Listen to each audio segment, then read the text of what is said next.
Oké. Ebből már porszín lesz. Tehát tüzelhető minőségű porszín lesz.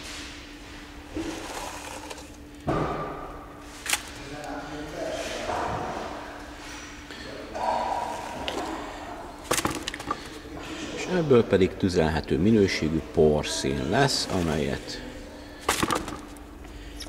lehet kokszosítani, bekeverni bármilyen egyéb anyaggal. Ilyen briket adó termékbe.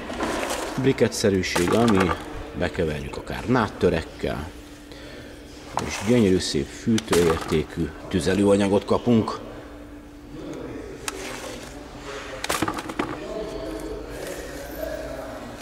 És az alján pedig ott marad a fémtartalom.